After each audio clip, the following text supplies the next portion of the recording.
As chuvas que caíram neste fim de semana ainda não foram suficientes para devolver ao Rio Claro, que abastece Jataí, as águas que por vezes já foram palco de pescarias e de competições esportivas.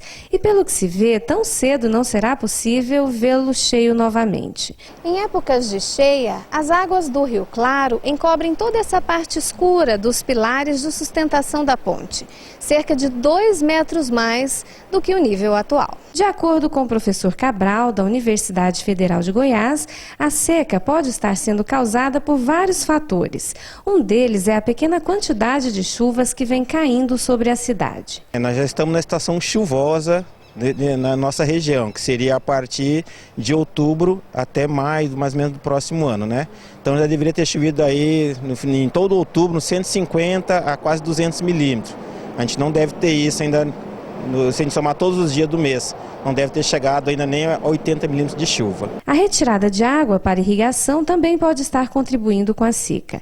Cabral explica que os agricultores e também as indústrias podem retirar águas do rio para o uso em seus negócios, desde que tenham autorização da Secretaria do Meio Ambiente e dos Recursos Hídricos do Estado de Goiás. E explica as consequências de se retirar água do rio sem essa autorização. No momento que você não tem já a outorga, você vai retirar um volume que não é considerado. Então você está modificando esse perfil de equilíbrio do rio.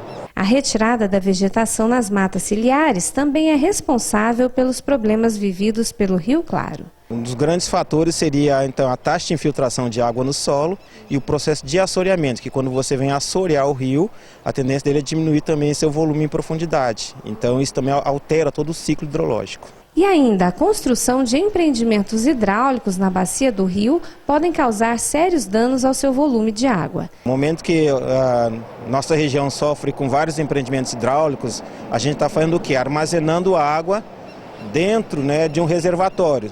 Então a gente tira aquele modelo de rio e passa a criar o que a gente chama de corpo híbrido, que é um rio e lago ao mesmo tempo. Então, com o volume de água armazenado, o que acontece? Você muda também a taxa de evaporação de água no ambiente.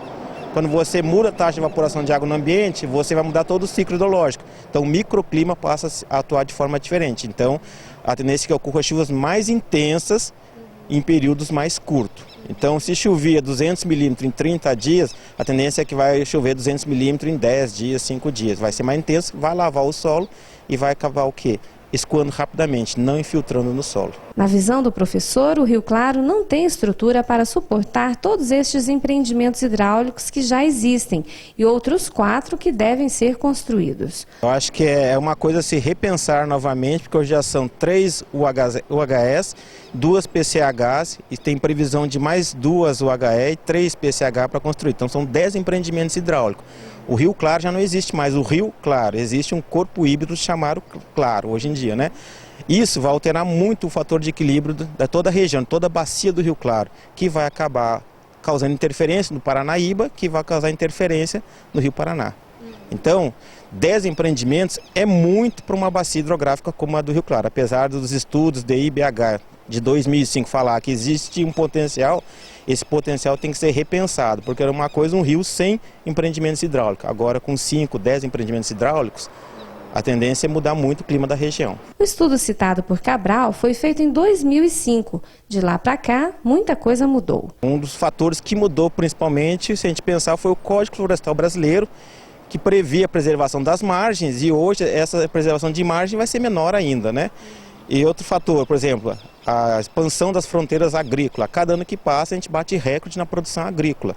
Mas o que também tem que se pensar é que está se aumentando a área de produção e não utilizando a mesma área para se expandir, essas grandes safras. Então são vários fatores interligados, assim como o nosso próprio consumo humano.